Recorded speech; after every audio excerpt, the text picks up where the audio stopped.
At a national level, we must focus on strengthening the independence and effectiveness of public institutions that fight corruption.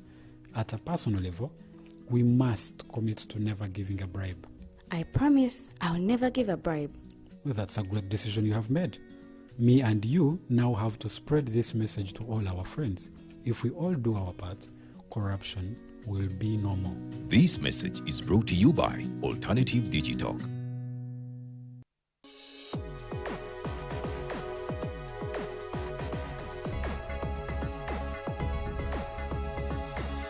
The Alternative Digitalk. Real issues, real talk.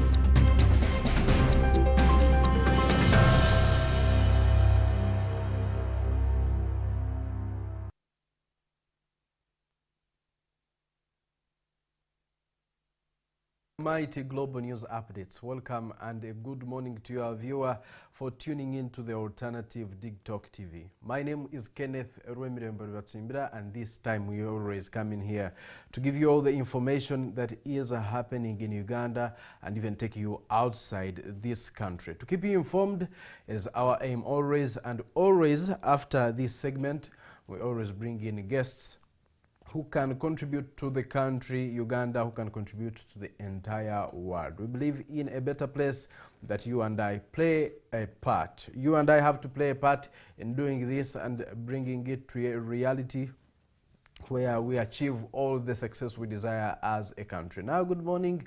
I believe you're having a good day out there. If it is not moving as you expect, we do pray that God helps you achieve all the best out of this day. Where you feel like giving up, we pray that God enables you to achieve all the success. Now let me take you through the stories that are shaping conversations this morning here in our country, Uganda. And I will take you to Tanzania. You know what's happening there. Yesterday we saw Samia, the president, now again, Samia Suluhu Hassan sworn in as Tanzania's president. We'll be talking about that, but let me start the Mighty Global News Updates with this story of here, our brothers and sisters in Kampala. The business community, the business owners are still not sweet towards the government for what they say that they have been neglected. This comes after floods entered the buildings and destroyed goods worth millions of shillings. Very many business people lost a lot of money over there. We saw actually floods to almost going to the second floor of the buildings. The basements were full, the first floors were full, and many items were lost, items valued highly, worth millions of money. Now the business community there was asking the government to step in as quickly as possible to make sure at least they are compensated in one way or the other. We talked about it yesterday, but the executive director KCCA had gone there to see the extent of damage and to find out the possible ways the government could come in and help here and there. Now the government has accepted to compensate these business owners. Yesterday they had a meeting with the officials from the Kampala Capital City Authority, KCCA, and they were not sweet, they were bitter. Of course, they exchanged their bitter truth. They were saying that they have not been helped by the taxes they pay, a lot of them, a lot of taxes paid to the URA, but they are not seeing that money reflected in the services they do receive. And through the Executive Director, KCCA, Sharifa Buzeki, the Prime Minister sent a message to these business owners that the government was thinking about them and they will be compensated. Now, the business owners say that if the compensation is going to happen, it should be done in the right way. And the people supposed to get the money should be the ones actually to get the money, not the money going to people who actually are not even victims of the flooding. They also insist that Hamis Chugundu should stop the constructions that are ongoing on the Nachivubo drainage channel, where they say all of these challenges are coming from. That before the construction of the Nachivubo drainage channel, the floods were not reaching that extent. To see that floods are going high and high in heights, covering the basement, covering the first floor of the building, that has never happened before, and that this is because the constructions happening in Nachivubo drainage channel have blocked the water that used to flow through that channel, and now all the water is blocked and it is forced now to enter the buildings and forcing these business people to lose millions of money. That is it. And we saw a group actually of some business owners suing, heading to court. They said they are suing NEMA and KCCA for neglecting their statutory duties, that is to regulate, supervise, among other duties. They are saying that KCCA and NEMA did not work as needed. Hamis Chugun would not have carried out any activity at all Nachivubo drainage channel if these institutions had actually stepped in as early as possible to make sure that is solved. Now, yesterday still, I told you that the P7 candidates were starting their final examinations that end their primary life, now introducing them to secondary. That is the primary leaving examinations. Yesterday, the turn-up was really high, according to the reports coming in from the UNEB officials. Largely, the exercise went on well. Those who were sitting their examinations sat well. No outstanding cases have been identified or major challenges observed there, according to the UNEB officials. All cars that were carrying examinations were given clear of way and had security escorts to make sure that at least these exams reached their destinations without anyone tampering with them.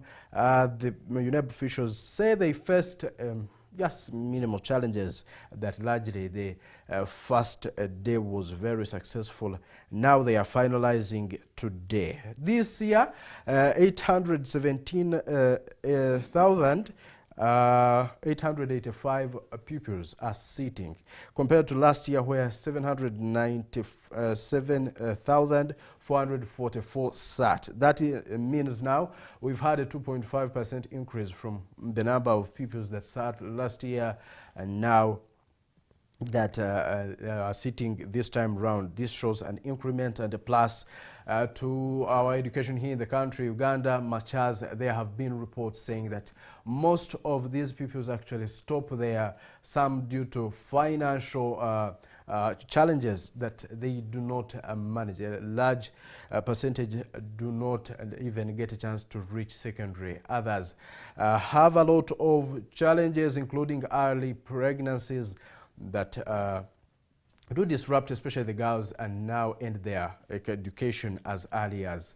their P7. They only stop there, and we urge the parents not to at least give out their daughters. Don't give out your daughter, let her study. And the sons, please don't take them to do business to just help at home. If that time for continuing studies, let them study. You never know what tomorrow may bring. All these were sitting in 16,140 examination centers in the country, and we continue to wish all the best to the primary 7 candidates in the country. We wish you the very best. And that is it. Now, at least 16 have been confirmed dead in the Sebei sub-region following the landslides that occurred in those particular areas of Kweni and Kapchorwa. Many people died there. The Minister for Disaster Preparedness yesterday was there, that is Minister Lilian Abel, and promised that the government was working so hard to make sure everything is put under control. Now, the Prime Minister had sent in some soldiers to help out dig those that are under debris down there in mud that are still stuck there. And of course, people were saying that the number of the soldiers sent is not enough. Even the equipment or tools they are using are not serving now they are not enough, and they need more equipment, such as even excavators to help remove out those bodies that are still stuck down there. That is it there. The government has promised that another land is being organized. The people where these people in risk areas will be now shifted to, and they also urged them not to stay in risky places. Whoever is in a place that is risky should get out as soon as possible. And that is it coming from there. Not good news at all. And we do pray for those deceased. May their souls rest in peace. And we continue to pray for those, at least, who are still there, that may God protect them. Now, heading to elections.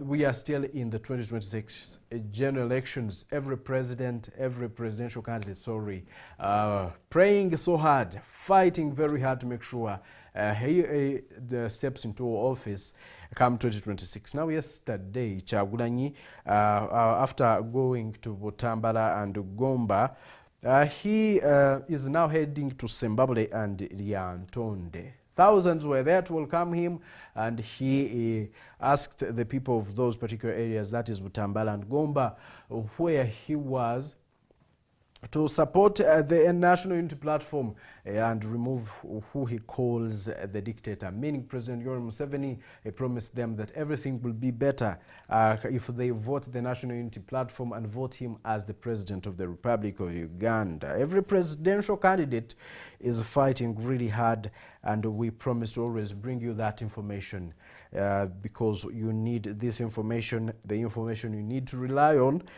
to make an informed decision. Now, also Gregory Mugisha Muntoera, the presidential candidate and flag bearer for the Alliance for National Transformation, was in Nakaseke. Nandala Nathan Mafabi of the Forum for Democratic Changes was in Agago, all asking people of those particular areas to vote them come 2026. And also President Museveni was in Serere and Soroti, where he reminded the people of those areas of the gains they have to protect. President Museveni is now talking about the gains achieved by the NRM that they want to protect. He talked about peace. He talked about how those areas were backward before the NRM intervention, and that now they are seeing a very bright future there. They should vote the NRM to protect those gains. Now, in our international news, Tanzania's President, Her Excellency Samia Suluhu Hassan, was sworn in yesterday after garnering over 98% of the elections in the country. He won by landslide. She won by a landslide, and that was criticized by so many people. This happens at a time where internet shutdown is taking control in Tanzania. Many people were actually protesting, saying that Samia Suluhu Hassan is becoming a dictator there in Tanzania. She was declared after winning, her party winning, that is Chama cha Mapinduzi, winning, and now she is the president for the next 5 years, for the next term. That is the president of Tanzania. Top government officials were there, including heads of state. We had the president of Burundi, Evariste Ndayishimiye. We had President Hakainde Hichilema of Zambia. We had the president of Somalia, that is Hassan Sheikh Mohamud. We also had the vice president of Kenya, Kithure Kindiki, and we also had our very own vice president, Her Excellency Jessica Alupo, over there. This is happening while the top opposition figure and leader of the Chadema party, the main opposition party, is behind bars. That is none other than Tundu Lissu. His party said Samia Suluhu Hassan did not go through a democratic election. The problem in Tanzania is that no one is allowed to challenge the results once they are released and the president is declared. There is no legal procedure that happens next that is in line with rejecting or not accepting the results. That is not there, and that is one of the reasons why the Chadema was excluded in the race, giving a very fertile ground for the Chama cha Mapinduzi and President Samia Suluhu to win by a landslide. That is it there. We congratulate the government of Tanzania and President now Samia Hassan Suluhu, and wish the very best to the people of Tanzania and our brothers and sisters here in Uganda. Now, today in history, we are remembering something special. The 4th of November. What happened? You have to watch this. Good morning. To become the 44th U.S. president and the first African-American elected to the White House. Let's remember that it was a man from this state who first carried the banner of the Republican Party to the White House, a party founded on the values of self-reliance and individual liberty and national unity. Those are values that we all share. And while the Democratic Party has won a great victory tonight, we do so with a measure of humility and determination to heal the divides that have held back our progress.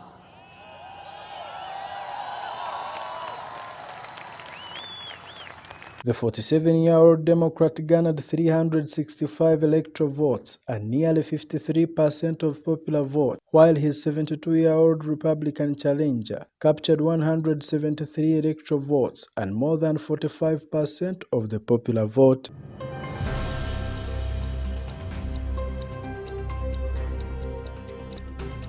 Obama's vice presidential running mate was Senator Joe Biden of Delaware, while McCain's running mate was Governor Sarah Palin of Alaska, the first female Republican ever nominated for the vice presidency. Comes into the airspace of the United States of America. Where do they go? It's Alaska. It's just right over the border. It is from Alaska that we send those out to make sure that an eye is being kept on this very powerful nation, Russia, because they are right there. They are right next to our state. Obama, who was born in 1961 in Hawaii to a white woman from Kansas and a black man from Kenya, graduated from Harvard Law School and was a law professor at the University of Chicago before joining politics in 1996.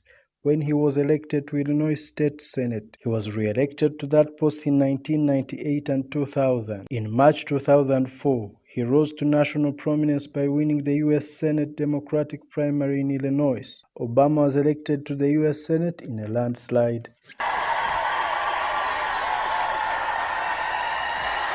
On February 10, 2007 in Springfield, Illinois, Obama announced his candidacy for president. In campaigns, Obama pledged to get the United States out of the war in Iraq and expand health care, among other promises.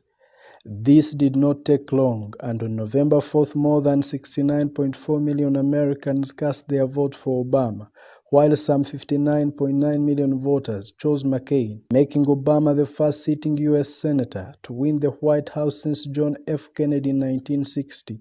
As well as the first black president of the United States of America. And to those Americans whose support I have yet to earn, I may not have won your vote tonight, but I hear your voices. I need your help, and I will be your president too.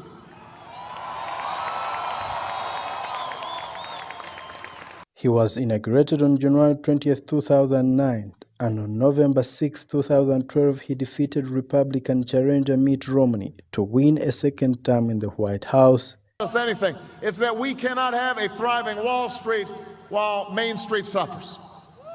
In this country, we rise or fall as one nation, as one people. His achievements include killing of Osama bin Laden, ending of the war in Iraq in December 2011, affordable health care, as well as receiving the Nobel Peace Prize in 2009. So I come here with an acute sense of the costs of armed conflict. I face the world as it is and cannot stand idle in the face of threats to the American people. Obama's presidency and legacy continue to inspire millions worldwide, symbolizing hope, progress, and the potential for a more inclusive and equitable society. Kenneth Rubasimbira, Dig Talk TV.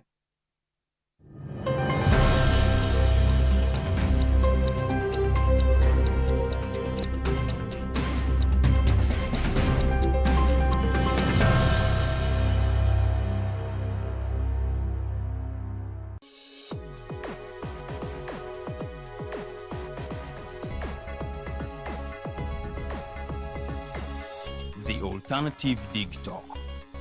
Real issues, real talk. Hi, Rogers. Can I ask you something?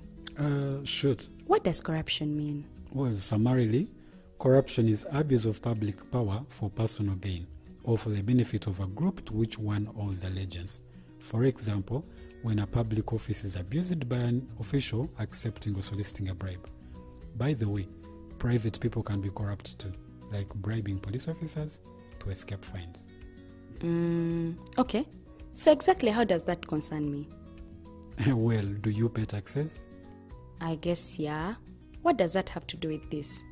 Everything. Because those taxes you pay are supposed to facilitate services you use, like water, electricity, roads construction, medicines in hospitals, name it. Okay, that is much bigger than I thought. But it can be stopped, right? Well, yes, it can. Although it may not be as easy as it sounds. And here is the reason why. Corruption roots are grounded in our country's social, political, economic, bureaucratic traditions and policies. So, what has kept it going this long? I mean, why don't we stop it? Well, the main reason why it has been here for so long is because institutions are weak, either as a result of poorly defined ethical standards of public service, weak administrative and financial systems, or ineffective watchdog agencies. What can we do to stop it? At a national level, we must focus on strengthening the independence and effectiveness of public institutions that fight corruption. At a personal level, we must commit to never giving a bribe. I promise I'll never give a bribe. Well, that's a great decision you have made. Me and you now have to spread this message to all our friends. If we all do our part, corruption will be no more. This message is brought to you by Alternative Digital.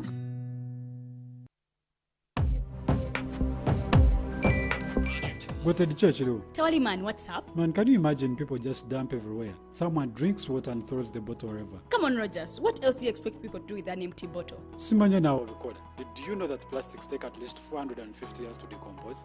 What? That's a long time. Exactly. Because plastics are made out of a lightweight and flexible material that doesn't decompose easily.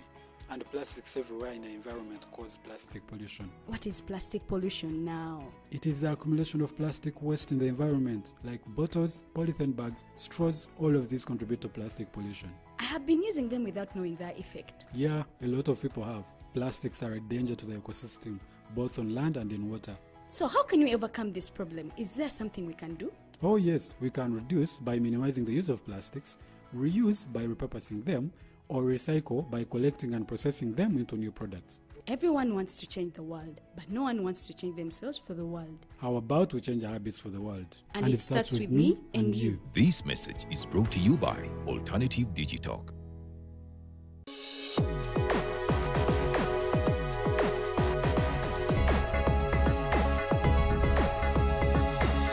The Alternative Dig Talk.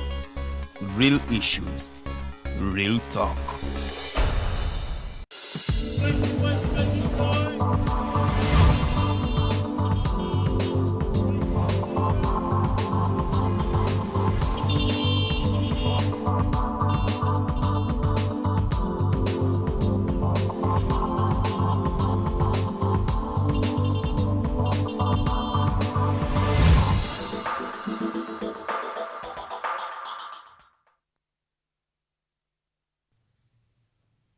mukulikeyo nnyo mu Mighty Global News Updates mbaniriza ku show yaffe mu bujjuvu era ndowooza ne Today in History ennaku z'omwezi nga 4 omwezi ogw'e11 endowooza nabyo mubitegedde bulungi nnyo so njagala okubaaniriza ku show yaffe mu bujjuvu the mighty driver amanyanze Faridah Bikobere ngenda kubanga ntambulira ddala nammwe paka saawa 4 agenda okunegattako ye commissioner Fred Bamwine tugenda kubanga tutegeera gye bajja theme yaabwe protecting the gains era which gains are they protecting as the NRM party era what challenges are there olowooza protecting the gains theme netambulira wamu n'abavubuka oba nedda so mmwe ababadde tebategeera theme ya NRM party protecting the gains, this is your show to understand.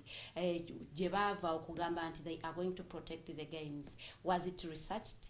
Oba batula butuzi ne balabanga ate munange bakoze nnyo, they have a lot of achievements that I have to protect.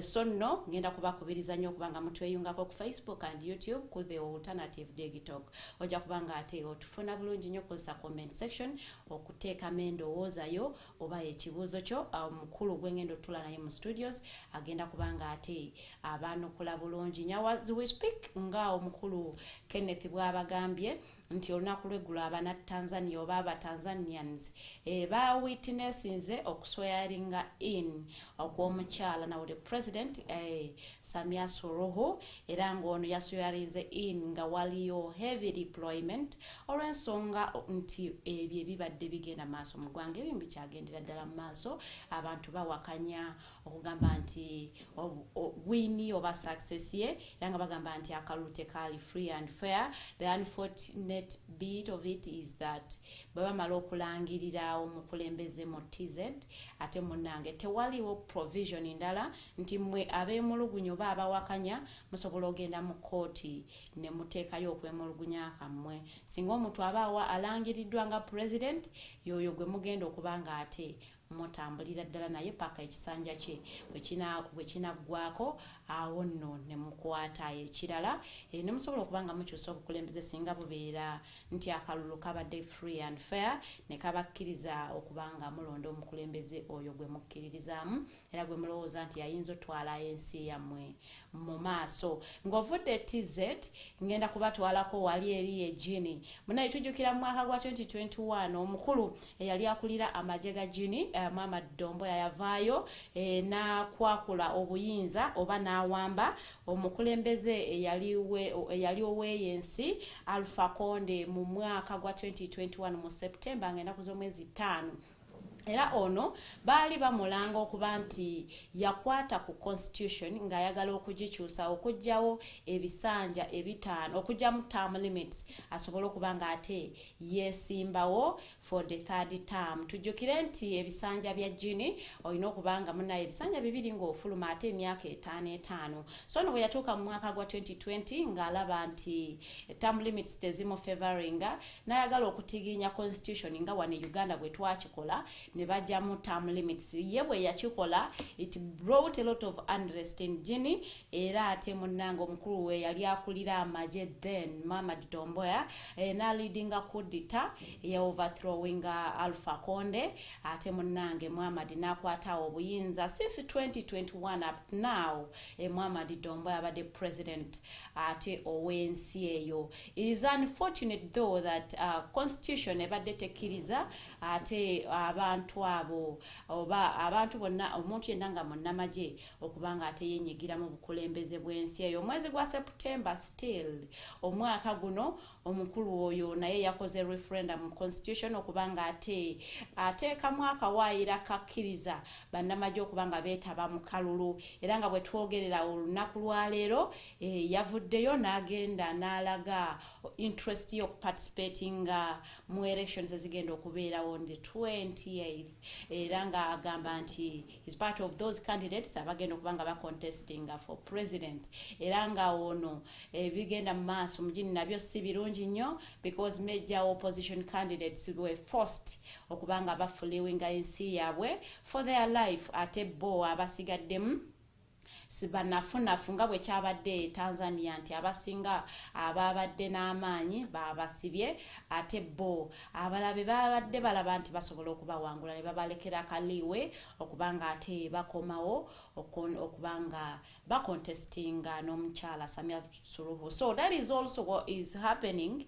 in Guinea kubanga abantu the major opposition candidates munange bava mu nsi yaabwe ate some opposition parties bazijjamu bagamba teziri constitutional era nga omukulu ono tusuubira nti agenda kubanga naye yetaba mu kubanga contesting okubanga yegwanyiza ekisanja ekirala era nga ono kenyini yakutte mu constitution nayongeza emyaka okuva ku myaka 5 omukulu Muhammad Domboya najongeza nejibeera emyaka 7. So every president is going to come after him or if he is coming again ngaba na Guinea basazeewo okumwongeza obuyinza is going to lead Guinea for 7 years before ngatete banaddamu kutegeka Karol. The same thing is happening in Ivory Coast. Banono balonda era ne balonda president as old as the president that we have seen around Africa.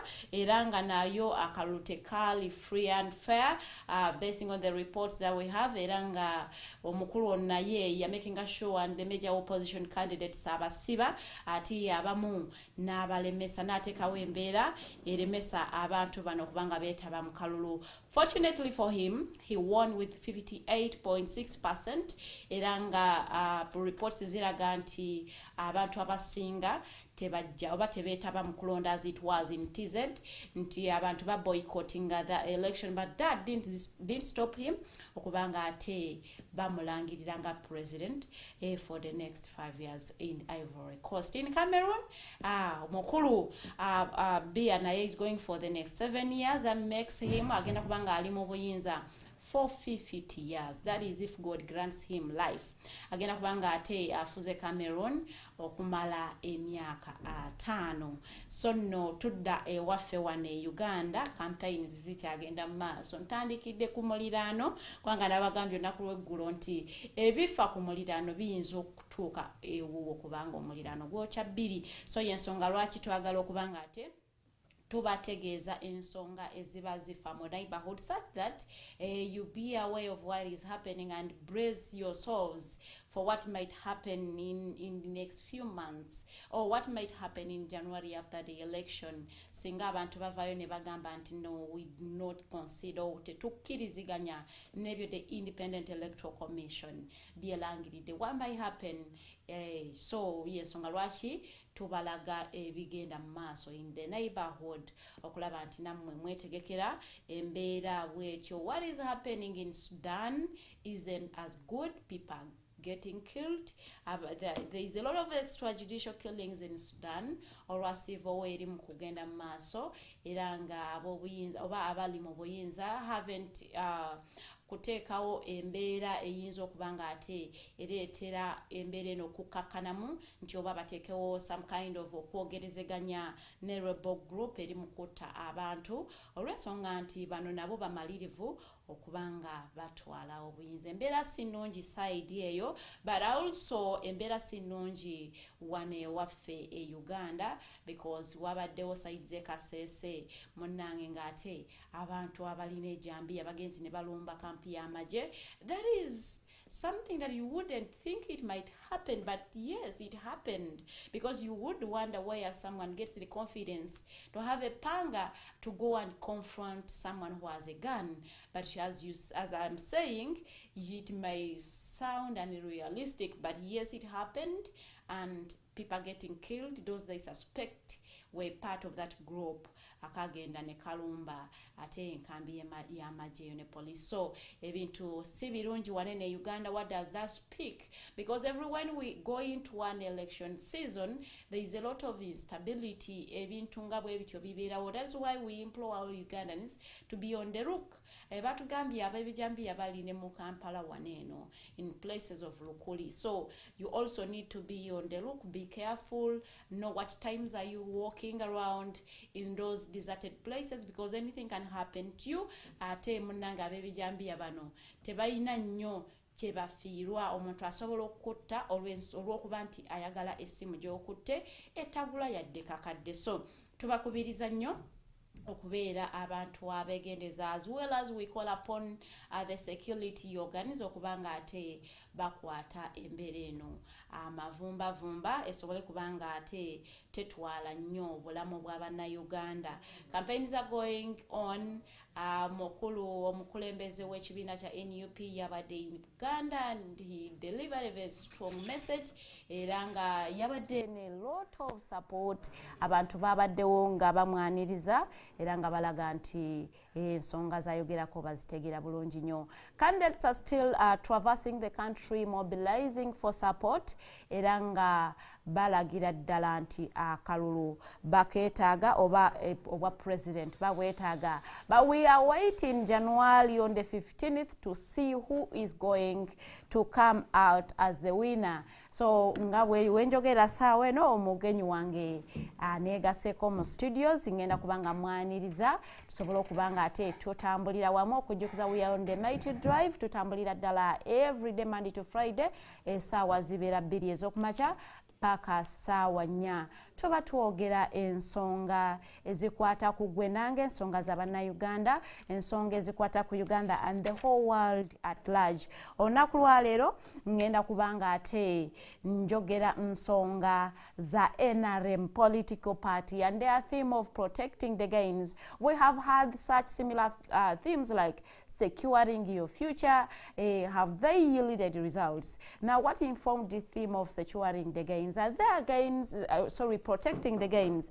Are there gains that they are protecting? Are there achievements? What gains are risks that need to be protected? All these questions have been coming in, and Commissioner Bamwine Fred agenda kubanga ate azitunyonyola bulungi nnyo. Discussion ene agenda kubeera mu lulimi Luganda and we're going to use only 20% of the English for my English audience, for abategeera oluzungu. So naye nga njagala ensonga zino tuzogere bulungi nnyo mu Luganda, bannayuganda muzitegeere bulungi nnyo, mubadde mu ngamba protecting the gains bye biki, eyo theme nga tekwatagana naffe. Ne ngamba naye nze nga gwe mubuuza, I am not the right person to be asked such questions. Now I have omuntu omutuufu gwe mulina okufayaringa ebibuuzo ebyo byonna okulaba nga ate abibaddamu bulungi nnyo. So ngenda kubanga nkwaniriza, I am very honored okubanga ntuddeko naawe mu studios olunaku lwa leero nga tugenda kwogera ku nsonga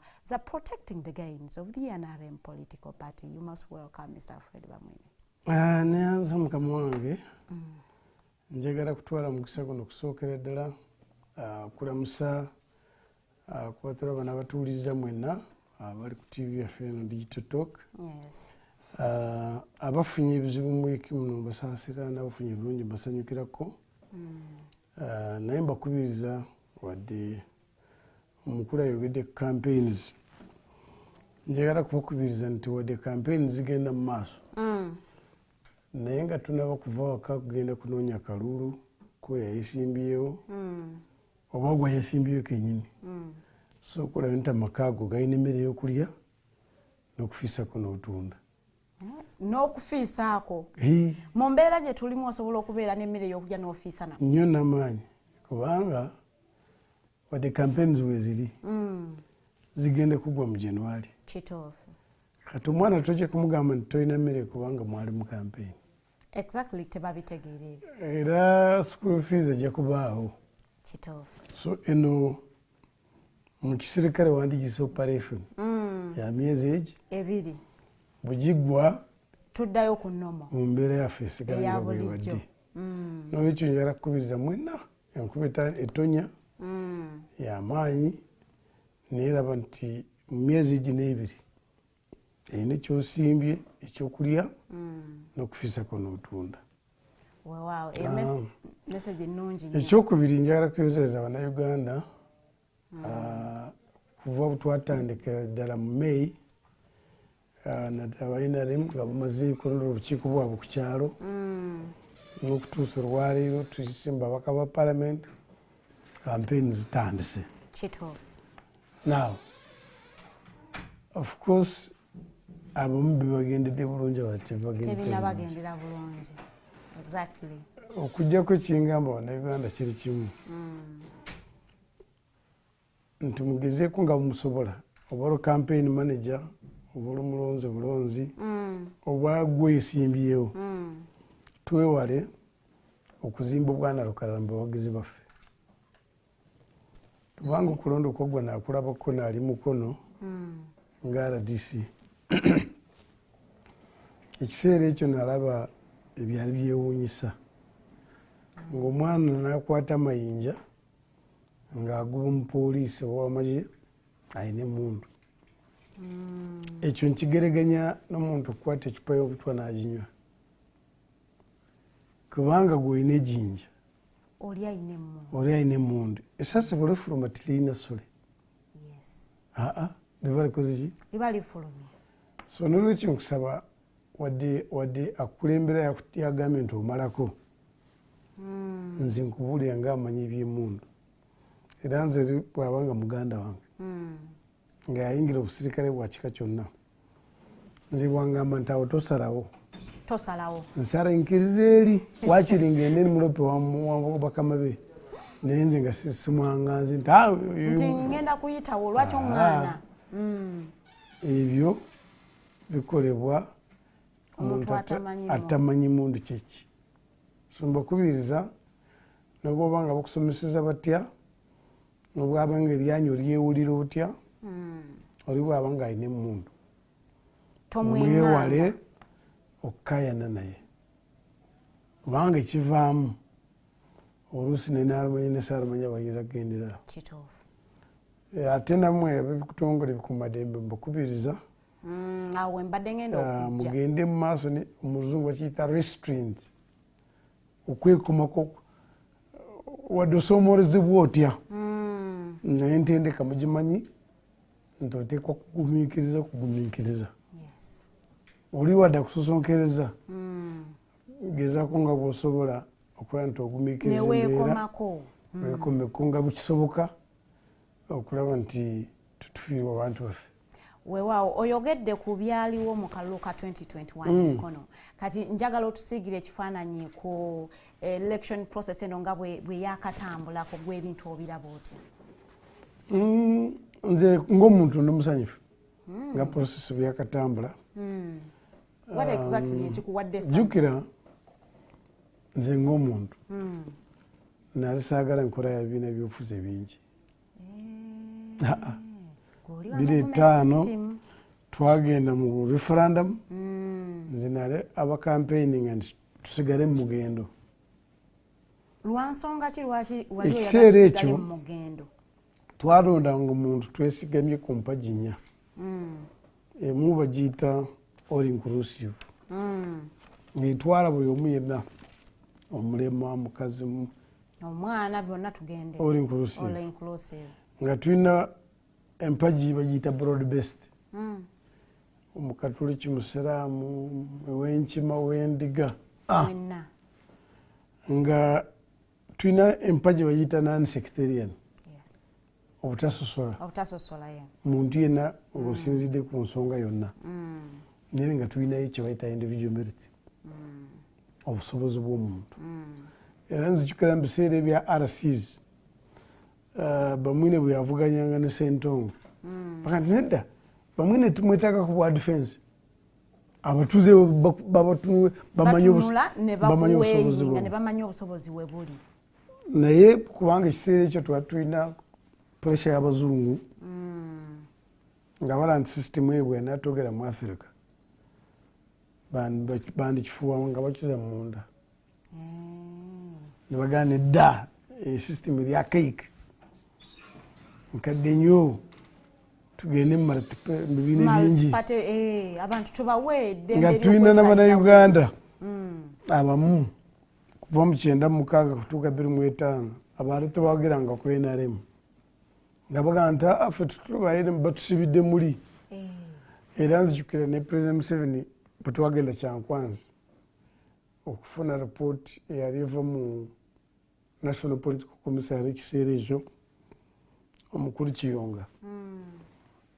President Museveni yalaba ng'embeera ekaluye n'agamba tugenda mu bibiina byenkola ebyobufuzi bingi naye bano tubejjeku ffe tusigale yali engombo tubate bano bagambye nti tubasibiddemu tubate bagende ffe tusigale so ndi musanyufu nti bwetunuulira kati ebibiina byonna cross board biinamu abeesimbye ku bwana munegena kitegeeza nti oyamanya ageewulira ng'omuntu aga nti abalonzi bebalina obuyinza obusalawo kubanga twakwata engombo eyo y'abazungu nti multipartyism is equal to democracy nti ebibiina ebingi bitegeeza demokrasiya ekitali kituufu muyinza kuba nga temulina nebibiina bingi naye nga mutuula nemusalawo ani anaabakulembera and it has been proved now kuva 2005 kutuuka olwaleero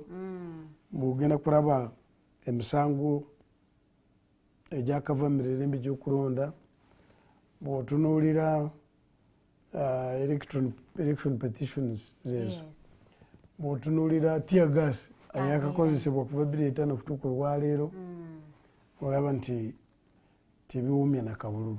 So okusinziira ku submission yo ogamba Uganda olowooza Uganda yali ready okugenda tiyali ready nolwaleero teri ready nolwaleero teri ready multipartyism weeyambye ensi nezigenda mu maaso ensi zisooka nezikulakulana nezifuna ensimbi neneziteekamu kubanga multipartyism kati nga buwadde obuuzi ebikampeni nga bwezitambula oyetaaga sente z'emoroka oyetaaga sente zitambuza abasirikale oyetaaga kamera ezo sente tuziyina tuzikubya mpi era kyova olya nti abakandidate abamu tebasobodde nakutuuka buli wamu kubanga esente electoral commission zeebawo tezikola ki tezimala era emisango oluusi lwakigikandaalira esente zituwa ab'ebyokwerinda n'okunoonyereza tezimala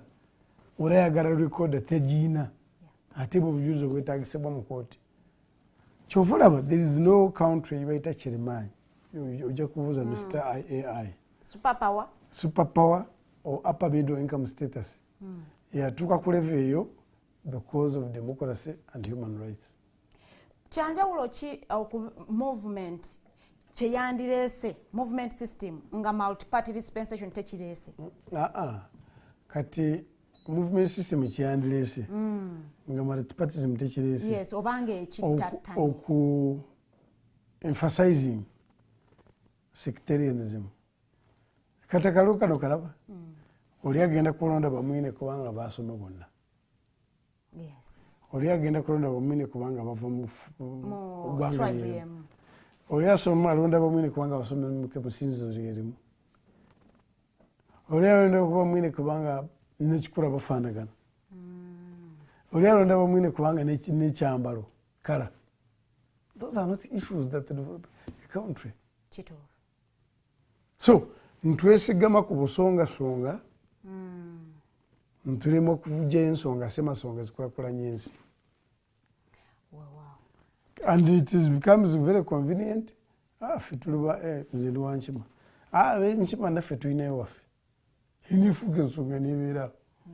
So what wenkima bwabeerayo ajja kutuusa ebizibu byaffe ndowooza. That is the politics that is being played. Kulonda olwo kubanga yambala kimyufu kubanga yambala kyenvu. What's wrong? What's in a color anyway? Movement system olowooza omugendo nagwo tegwandireese ekyo because newe twandibadde mugendo nze nandilonze commissioner bamwine kubanga amumanyi. Bw'obanga obadde serious ng'ogobera kati campaigns kubanga ndowooza tujja kukituukako. Among all the candidates ani ayogera ensonga ezizimba eggwanga? Lwaki enale mugamba ngu we are protecting the gains as a leap forward to qualitative change in upper middle income status. Nga kugamba tumaze kukola amakubo amanene mwasanjala boda ku boda. Yesterday navudde Arua. 6 hours you are in Arua. naye kyakutwalira weeks 3 okutuukayo. Karamoja 5 hours Moroto. Nekyo mukibatwalidde emyaka 4 kituukako. Ate okuzimba okuyita kusaaga. Wali ozimbyeko ennyumba.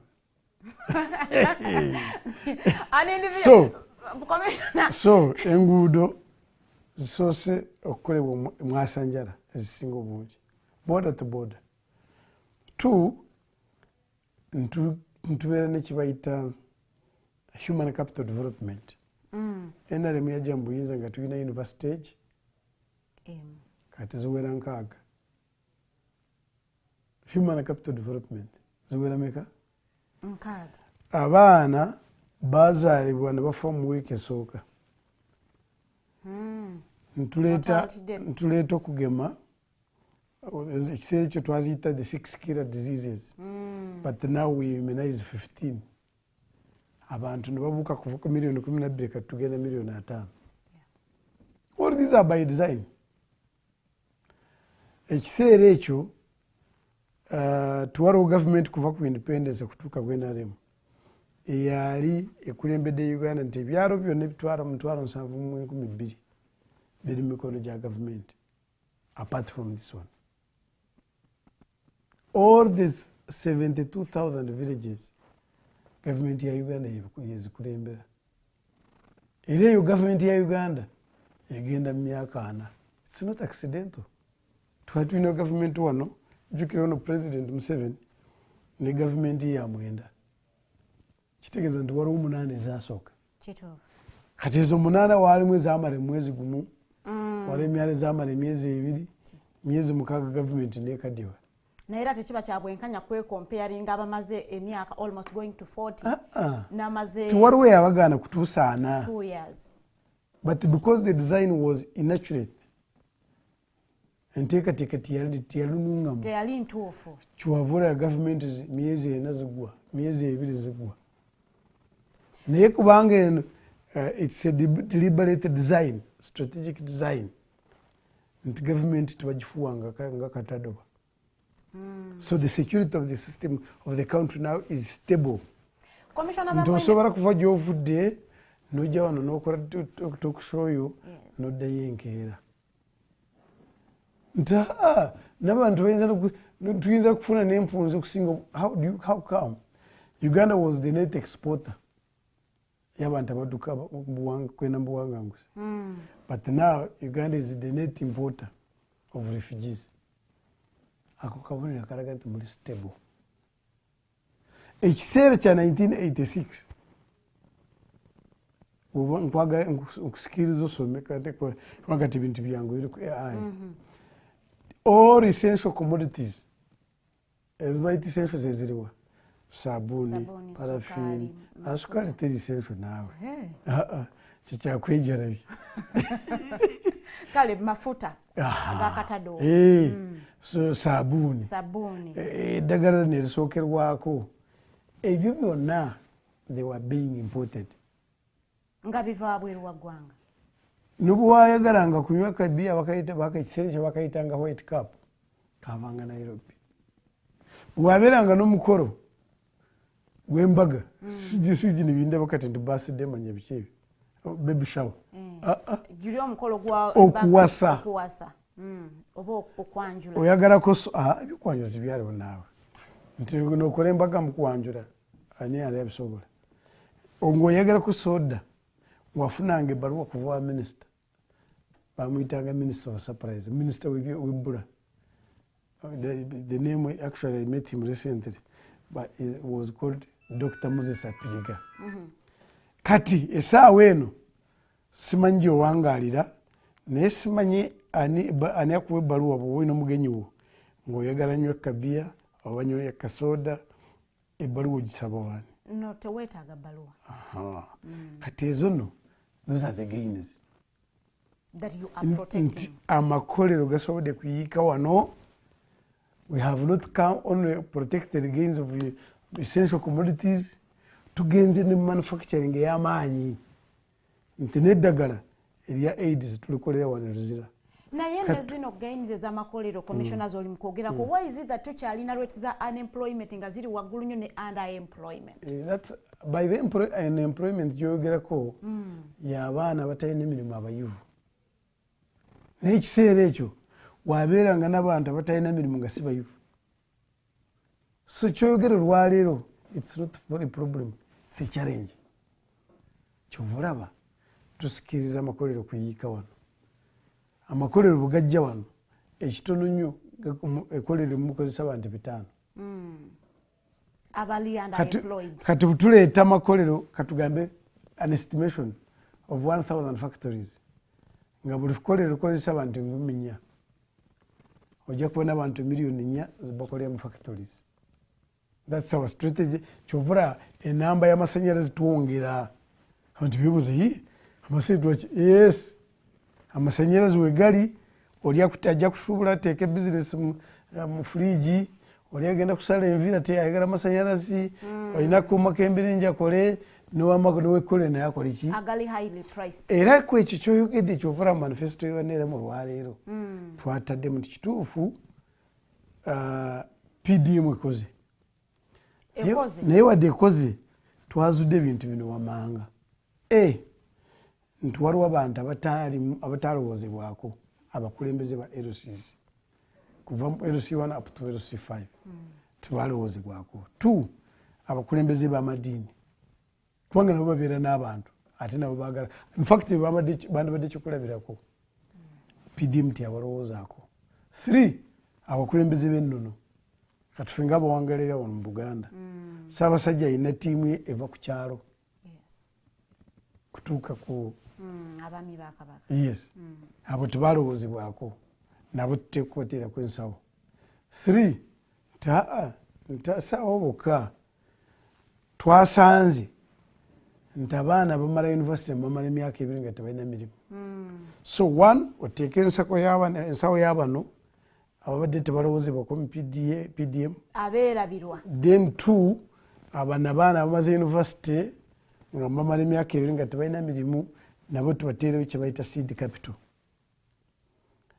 3 waliwo n'abaana bala abatwazudde nti wadde mu kiseera kya UPE abaana abamu tebamalaako kutuuka ku yunivasite baki abadropping out tubateereko presidential industrial hubs wazuleeko manyi Embale nagivizitinga okimanyi Embale kati Embale bw'oba ogimanyi efulumya buli myezi 6 efulumya abantu 6 kati twagambye nti kubanga yebadde endozo pulezidenti yali awajjaliwo yazudde nti kikola kati egenda kuba government policy nti buli region former regions Guleta Nkole Guleta Buga ejja kubeeranga n'essomero eritwala abaana abo aba dropping out nga tebawa school fees nga tebaagalako certificate nti asoma ki naye nga balina ebibaagala kukola ebinaababeesaawo ayagala kubajja ayagala kuyiga enviiri ayagala kufumba migati kyayagala akisome kigende kimubeeseewo. Even nolwaleero twakyusizza ekibayita curriculum simanyi abaana bwolina bwebankana olwaleero kati omwana kutandika mu primary kutuuka mu S4 twagala buli waviiramu wonna ng'alina ekyasobola kukola kyebayita project kubanga twazudde nti tikiina makulu nteera kufuna abaana bajja nga babuuza emirimu. Commissioners banisaba mulimu ki any job. I said, can you fly a plane? But you have said any job. Even flying a plane is part of any job. Exactly. Can you shoot a bullet? No. So ntugamba no kati abaana bano nebwaba nga amaze university tikiri mu sitaani n'emu okusoma skill. That is a good idea, Commissioner Bamwine. It's not an idea. Njagala kuzzaayo ko wali katono nnyo ku ba university abaana abafulumye ne PDM nga bwe mwagirollinga out and how it has worked. Olowooza enkola ey'okubanga muwa abantu ssente nti nno mubawa seed capital eri sustainable era mugenda kikola paka because n'abazifunyeeko ezo ssente tezidda mu government ziddawa. It's a parish bank. ffe abasoma development economics bw'ofuna ensi nga Malaysia, China, Singapore, ezo zonna, India zikulakulana because of the village banks.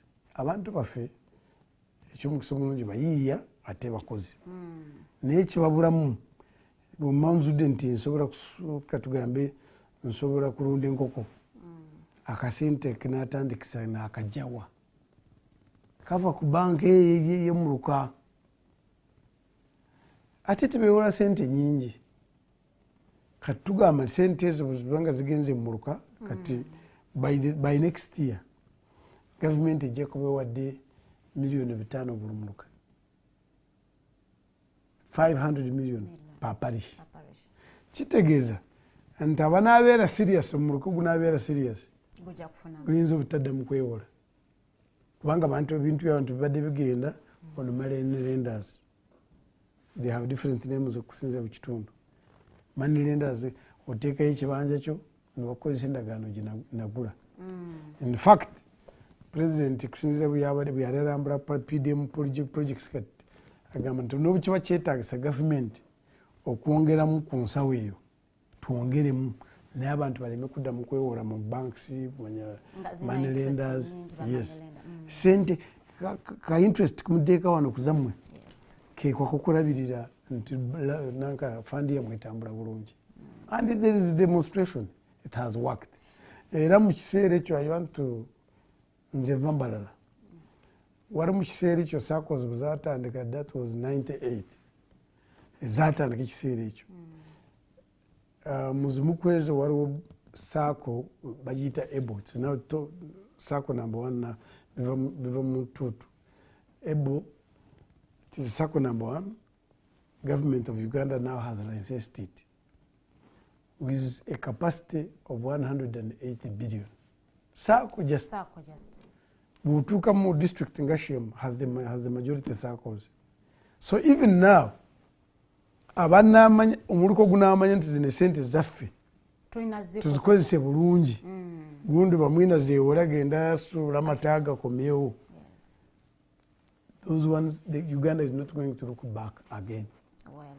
Chovolaba, when we are talking about protecting the gains, one, we are talking about security. Buli kimu kyokola kyonna by the way nokwakanya government okisobola kubanga ebyokwerinda binywevu ensi zitalina ebyokwerinda nga binywevu nebyo tebisoboka ne government togiwakanya. So security eyetaagibwa buli omu yenna mu nsi yonna.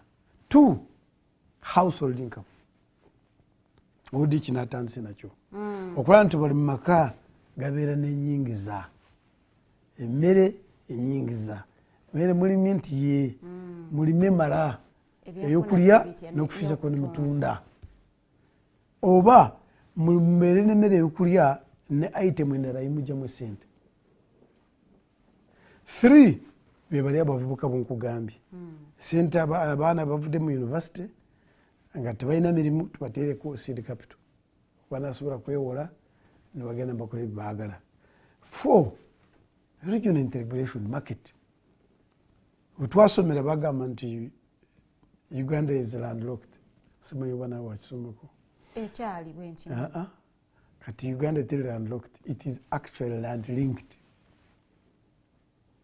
Nti Uganda position yayo ebyefulumya byonna byetaagibwa mu katala kati twetoolodde. What defines a landlocked country? Land linked. Bannakenya balina ebibaagala wano. Yes. Basudani balina ebibaagala wano. Bannarwanda, Bakongo.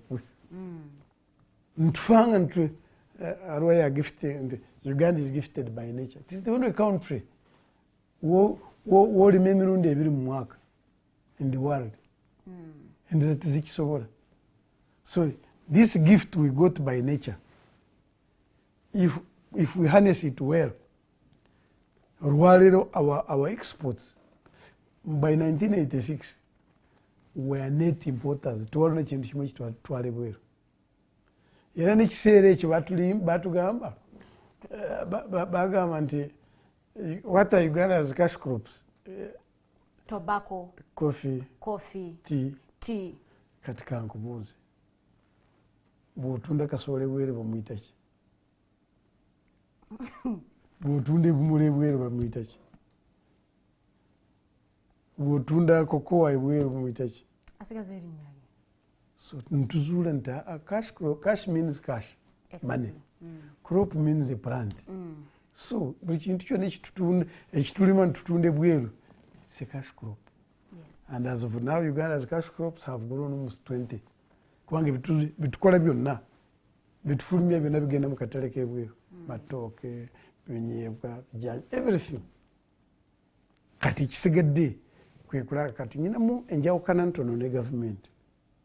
Awo nga tetunnagendawo commissioner, nja nkuzeeyo wali eri ku industrial hubs kubanga initiatives zino ezisinga zemuleetanga ekibiina zijja towards akalulu nga kasemberedde ekireeta bannayuganda okulowooza nti these are political initiatives zemukozesa okubanga muno.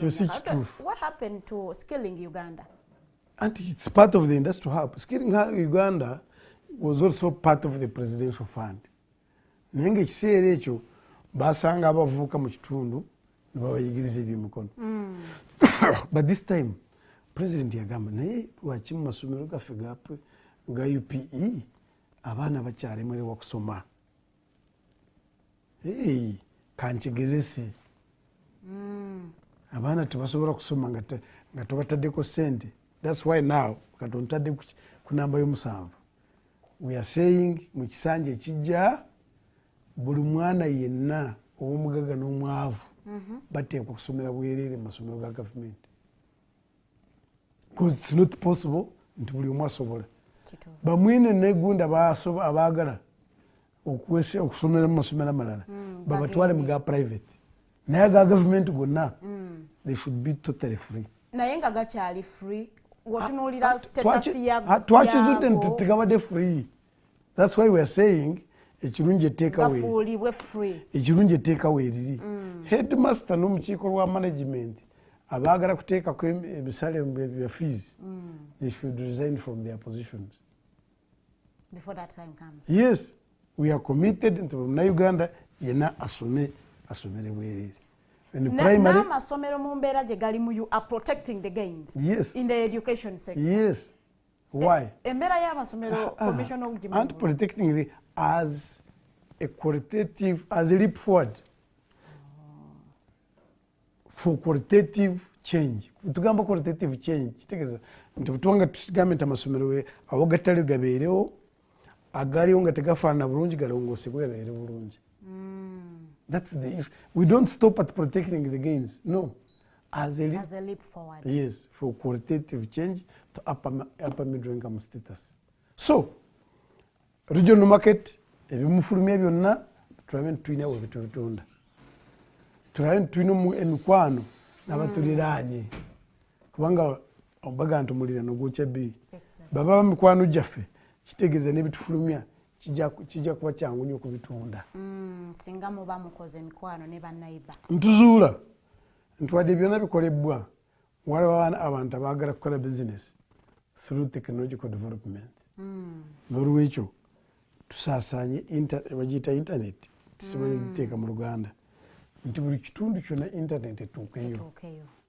Ono ayagala kukola sente ku simu waddembe wali wonna ekigendererwa kiri kimu nti by 2040 Uganda should be an upper middle income status of $500 million. Upper middle income status? Yes. Yes. Kubanga tukimanyi nti sente zeetaaga kukola ebyo nabyo nga zigenda mu maaso tulina amafuta gagenda kusimibwa mwaka ogujja. By the way, Abannayuganda bandibadde balaba nti n'obusobozi tubulina. Obusobozi tubulina nga tulina public debt eri waggulu bwetyo. Kati kankubuulire tewaliwo banka n'emu esobola kukuwala esente singa oba tolina busobozi. Tosobola kuba ng'ovuga gaali bulijjo n'ogenda kweyazika emmotoka ne bagikuwa. Naye bw'oba olina emmotoka niyo neefuna obuzibu ogenda wamuliraana n'agikuwa kubanga omanyi obusobozi okola ki? So n'oli wagenda kuwera public debt eyo agikuwa kubanga amanyi nti olina obusobozi. Without that, other countries can have failed to secure loans. Kubanga buli omu amanyi nti kati ebitulina olwaleero bitandise kweso if we start producing our oil next year. So should we just thank for having such a bigger public debt? Why not? As long as it is positively invested. Bw'oyoola sente n'oteeka mu masanyalaze, n'oyoola sente n'oteeka mu gaali y'omukka, n'oyoola sente n'okola exploration. Yesterday but one, n'alaba entu ayongedde kuzuula amafuta amalala agatanazuula. Kati ebyo byonna biraga nti okay, the money was invested objectively. Kyova olaba olwali tulina amasanyalaze agamala ne digital talk naye sobola kuhostinga awo commission kubanga amasanyalaze kubanga ekiseera ekyo Abannayuganda mutera kweyerabira. We had 60 megawatts 60 ngekyewuunyisa kiri kimu amasanyalaze bwe gabeerangawo kumala wiiki nga kyewuunyisa nga tegavuddeyo. Era ennaku zino when there was this transition from umeme to UDCL, ennaku zino gatandise kuva naye amasanyalaze gabadde ki kubanga ekyo it was a forgotten question. UEDCL naye kyalina ebizibu byayo. Of course, transition is normal. Yakutegeeza commissioner nti then amasanyalaze gakyali matono nnyo. Ne pricing as compared as of now ku unity y'amasanyalaze ng'ate tugamba nti kati gaweze eri waggulu. Obuzibu bwo buli wawe. Ekiseera kiri kino kimbadde nkugamba nti all essential commodities zaali ziva bweru nobwabeeranga ne sente zaali tezikuyamba. Naye at least olwaleero amasanyalaze wegali wadde gakyali waggulu. So that means as a government, that's simanyi wa speech za president oziwulira n'abatulaba. Nziwuliriza. The government is saying we must reduce the cost of electricity to 5 cents such that it becomes competitive. Gabeere wansi abantu bafuluma ebintu nga si bya bbeeyi yawaggulu. Ekyo tugenda kifuna in the next term. Singa president yes, that's why we have other many projects of power online. That's why we are building solar. That's why kati nze nga wanga waka wanne waka siwala kyanja. I use biogas, alternative source of power. How many Ugandans can afford biogas? Actually, majority can. Gamba, how many Ugandans understand what is biogas? Erevaawa. Kubanga omuntu yenna ayina ente bbiri ayina obusobozi obubeera ne biogas. Naye abantu balina emitwalo n'emitwalo gy'ente naye bakyafumbisa nku. So the sensitization abantu okumanya nti okuba n'ente bbiri kimala. Osobola okukolamu system wali even n'ebisolo embizi biki ebyo byonna bikola biogas. Even n'obubi abantu bukola biogas. But the sensitization is not yet expanded. So to me, ngegwanga. By the way, also NRM is not perfect. No. Tukola ensobi ng'abalala bonna. Naye eky'omukisa omulungi nti NRM ewuliriza. Bw'ojja n'ogamba nti commissioner waliwo ekizibu kino. I don't take it for granted. I take it as a chance. Tuwuliriza, twefumiitiriza, otukoze ensobi ntulongoosa. Bw'otunuulira emyaka ana NRM gy'emaze mu buyinza, are you happy with the performance of your party? No, the party was 2005. Temukyusanga mukulembeze era walimu ebbulula bw'ebbuluzi ne mudda wano. Yes. Now kati nga wali n'emyaka 5. So you are the same person that you have changed. Bw'otunuulira bye mukoze mu eri ebbanga. Yes. Ekisooka okulaba nti tulina ensi eyeesiimisa. Uganda yali efuuse ekyennyanyalwa mu nsi yonna. As we can speak, for instance, nawadde ntunuulira Kosajjo, tourists. During COVID 2020, they reduced to negative. nga nabaaliwo nga bagenda. By yesterday, but one, the tourists that we receive are more than what we used to receive in 2020. Whatever abantu bakyagyettanira nti gye baagala kubeera kitegeeza nti ebikolebwa bisiimibwa abantu bangi era byesiimisa. Naye yo si nsonga ffe ate tutunuulidde nakavaamu ka Mutaka Bumaali. Because we are making sure manifesto ya president myaka gino etaano is make Uganda's economy a science-led economy, whereby we are promoting innovation, we are promoting science. Kubanga tuzudde nti ensi yonna okukula yeetaaga science ne innovation ne research. Era government byetunuulidde tukyatunuulidde biri Uganda. You know, there was a president who said we shall not wait for Karamoja to develop. But as we speak now, there is an international airport being developed in Karamoja. Built. Factories have gone to Karamoja. I told it takes 5 hours now. Okuva Kampala kutuuka Moroto. Those are the gains. And they are not stopping. Nga tukyali ku gains commissioner. Olowooza theme yammwe ya protecting the gains resonatinga n'abavubuka because bw'otunuulira ku the biggest majority abavubuka bo balina kye basaba. Ate it seems nti mmwe muli kugoinga against the reality of the young people ng'ate be basinga obungi. Emanyi ensonga ekolebwa ye muntu kusigala nga yeeyita muvubuka. Nga takyali muvubuka.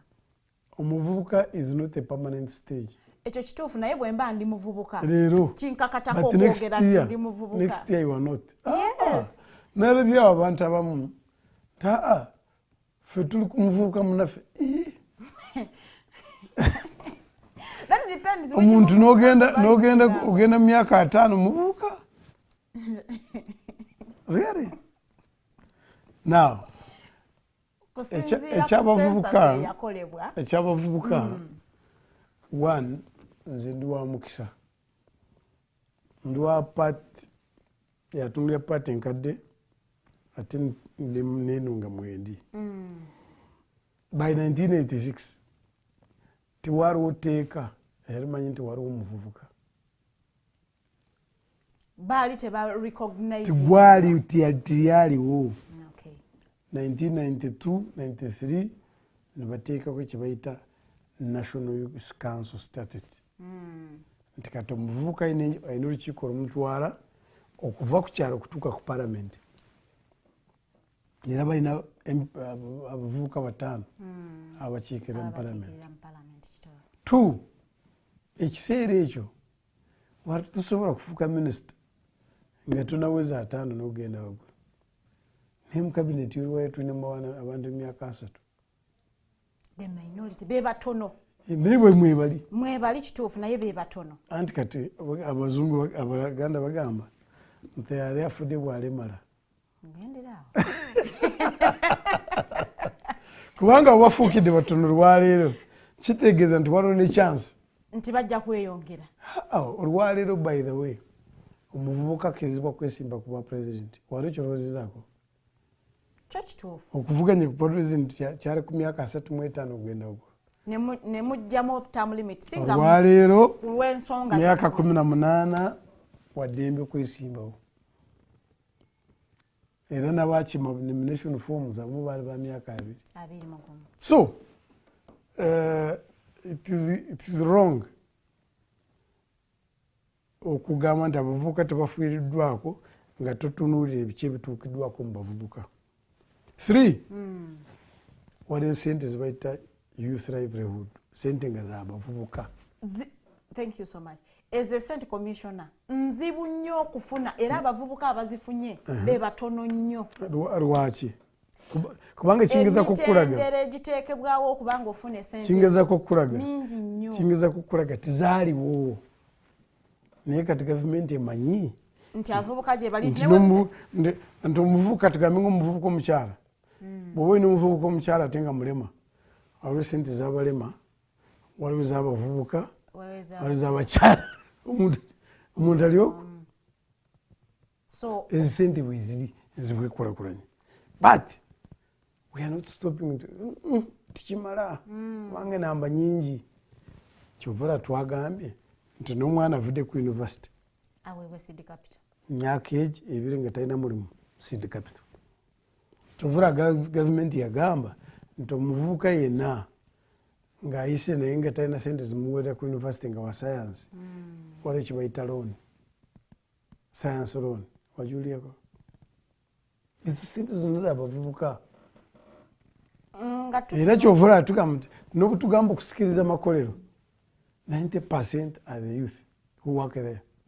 Nokimanyi nti n'abavubuka abagezezzaako okwetandikirawo obwabwe bizinensi buganye n'okutuuka ku ante manyi kibuganyisa misolo musolo ki misolo mingi nnyo egiragikibwa which kind of tax obwo bizinensi obwo obutandika tebulina musolo gubuwa ekibulemesa kankikubuulire omwana ajja n'ekirowoozo kye nga kinene naye nga capital gy'alina ntono so nga capital gy'afuna tesobola kwembulesinga ekirowoozo kye kinene.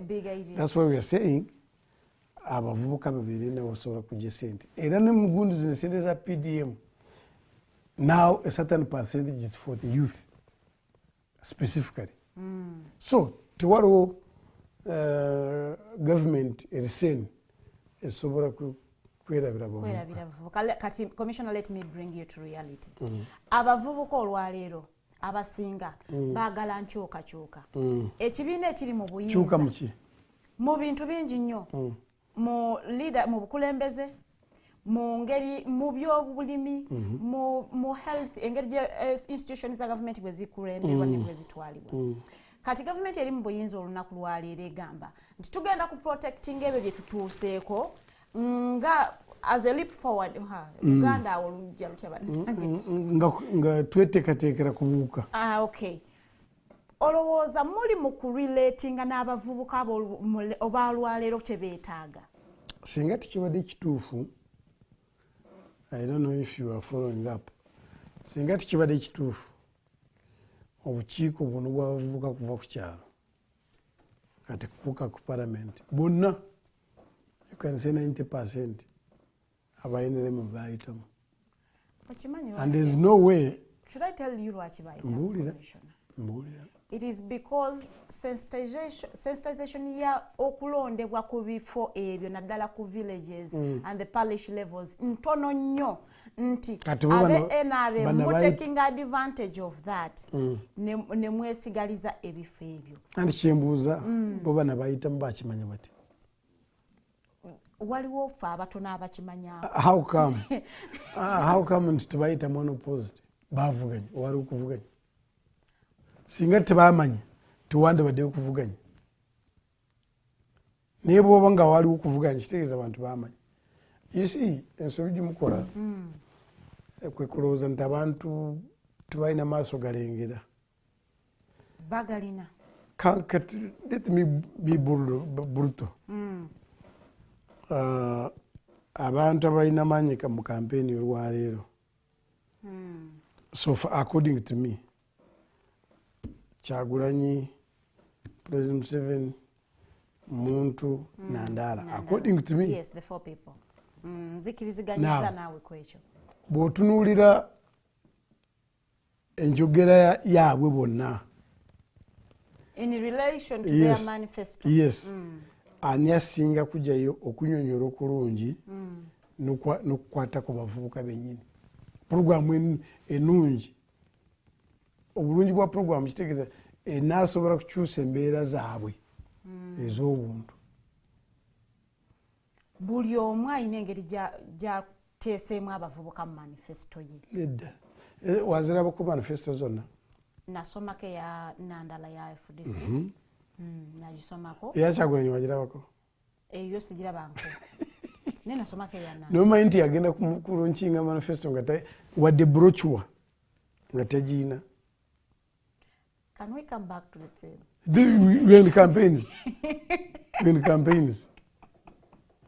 twogera ku campaigns nga buzitambula ani aleeta obubaka you cannot launch something you don't have ate sinze naliyo era kati kirungi ghostinga show nze ya premise no uyagalisawe njikuwa njina wana nira okay launch kagari nti yaliyo what about after launching but even launching came after finishing 3 regions kati agenda kudai mu regions zizi yasoka nga tajina agenda kola yajina mutwe okay so what I'm trying to say ani ayina obubaka obwesuubi Uganda nti egenda kuba nungi that's the issue I'm trying to say that's why I'm saying President Museveni agamba nti abaana abavubuka basomere bwerere tuleete amakolero bafunemu emirimu tubateerewo seed capital then abalala tubateeke mu industrial hubs atayagala bino agamba nti bino si birungi kapya kikaleeta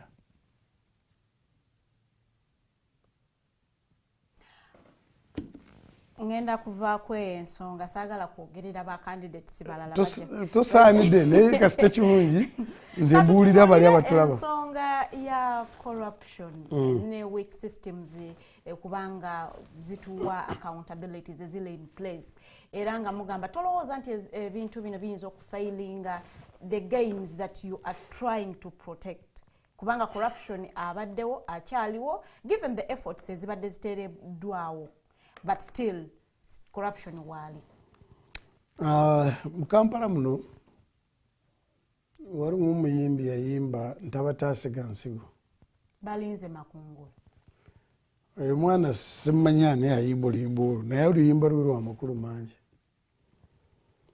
Abanayuganda basinga obungi basoma emitwe gy'amawulire tebaagala kumanya ebiri munda the details. Yes. Now, I'm one of those, now Gambia wali nti wali kintakanya ne government. I'm one of those who is aware. Kituufu obulyake bukyamu. Era mu manifesto ya president yataddemu okulwanyisa obulyake to zero. But amateeka getulina nze ku lwange tegamala. Kubanga tujjawo corruption yaliwo obulyake tegamala, yes. We must make corruption risky. Omuntu atye. Bwe tunasiga n'amateeka galiwo tujja kulwanyisa obulyake naye kasoobu. We must have harsh punishments to wrongdoers. Tusindika akabonero nti kino tikikolebwa. Naye bwe tuba nga tusobola kukyusa amateeka ntuteekamu ebirungo by'ebibonerezo ebikakali, corruption tajja kuvaawo mangu. Ajja kulwanyisibwa but it will take longer. Nze nzikirize yange nali nkula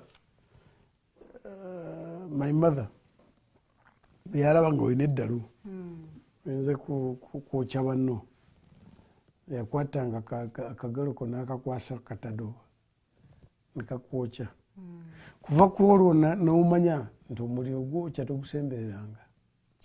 So we must make sure nti tulina amateeka amakakali agakwata ku bulyake, and it does not take a lot. You prosecute noloza waliwo wiiwe ekola amateeka ago okulemesawo obulyake because yes and no. Yes, in a sense.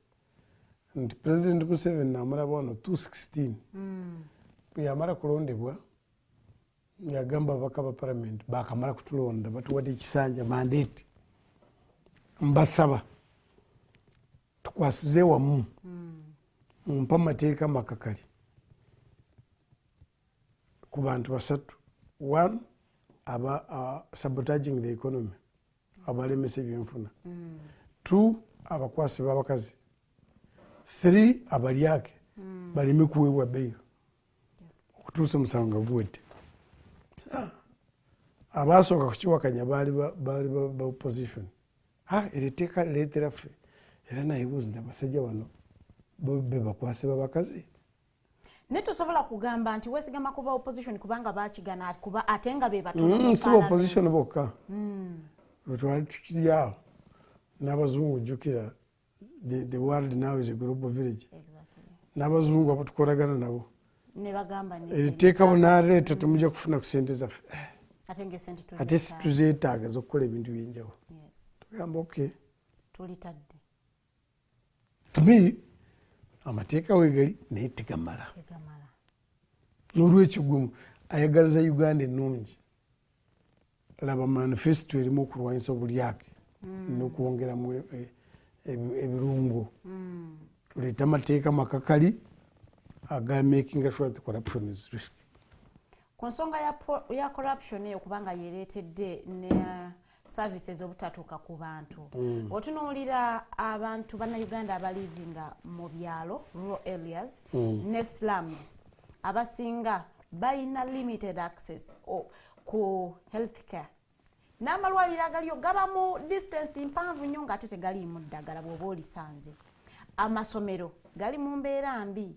Mu kino kyo gavumenti ebadde mu buyinza egamba nti atwesoboddeyo tugenda ku protecting against omuntu ono Munnayuganda ali mu kulivinga mu mbeera eyo omunnyonnyola otya nti mulina bye mu protecting waliwo gains eziprotectingibwa ng'ali mu mbeera bweti.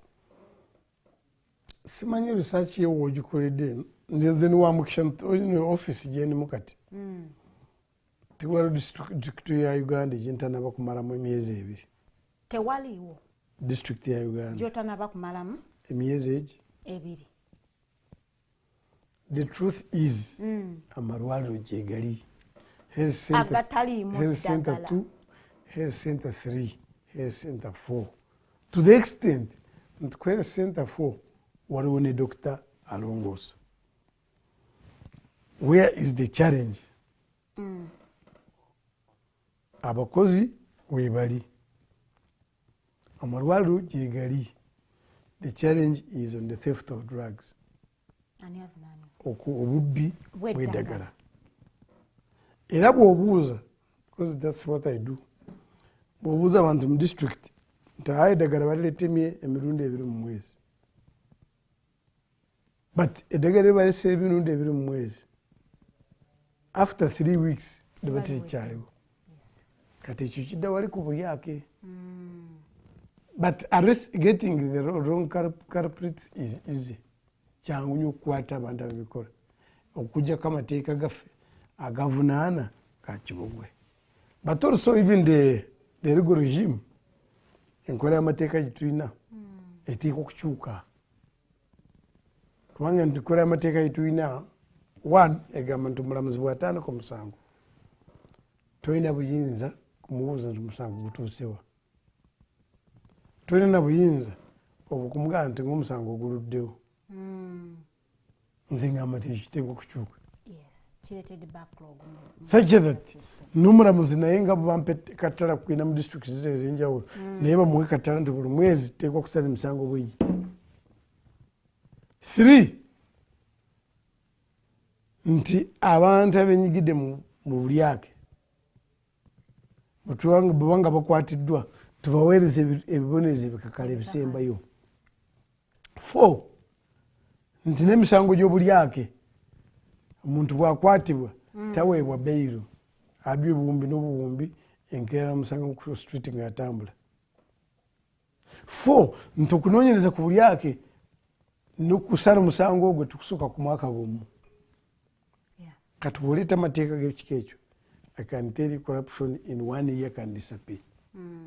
And some of us are committed to do it. Naye democracy yamwe gimwaleeta tuteekwa okutambula ne bannaffe buli omu omusika mpola mpola. Kati ate mpola mpola ereeta obulyake egenda mu maaso. So we must decide ng'eggwanga kiki kitwandyagadde. Okola nti emisango gisalibwa speed, okola nti abalyake tubawesa ebibonero bikakali, oba business as usual. Kati ekyo kyali anatulaba. Kituufu kyoyo agenda okulonda mu January 15. Nga twogera ku bulyake ne services obutatuuka ku bantu. njagala era twogereko ku nga tetunnaddayo ku issue ya security kubanga yeyo area ya mwesinga amaanyi gye mwesigamako. President bw'abadde ng'atambula ng'alambula projects za parish development model. Ayina naye we yatuukanga ne yeewuunya obwavu nga yeewuunyaga are people still poor to this extent. Kakati abantu abali mu areas ezirina poverty eri waggulu nnyo bwetyo. Olowooza nabo bayinza okukkiriza nti gavumenti eno erina gains zeyina era ng'egenda ziprotectinga era nga basobola okubanga bakkiririza mu thiimu yammwe. Kyekireetedde ekibuuzo kiri nti thiimu eno y'abavubuka, y'abakadde oba y'aba public servants.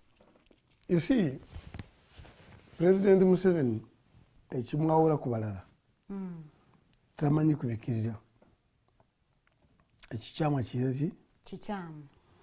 Tewali omuluka mu Uganda obutalina bwa kansala waakiri babiri. Ekyo kituufu. Omusajja n'omukyala. Waakiri babiri. Tewali mu Uganda gutalina kakiiko ka LC2. Tewali kyalo mu Uganda kitalina akakiiko ka LC1.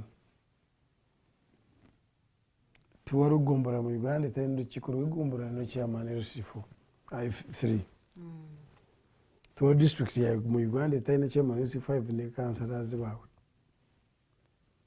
Then tewali constituency mu Uganda etalina mubaka. That's right. Ate ebitundu ebimu birina n'abakulembeze b'ennono. Bateeka abakulembeze b'amadiini. All these leaders basaanidde kubanga bayamba abantu kuva mu bwavu.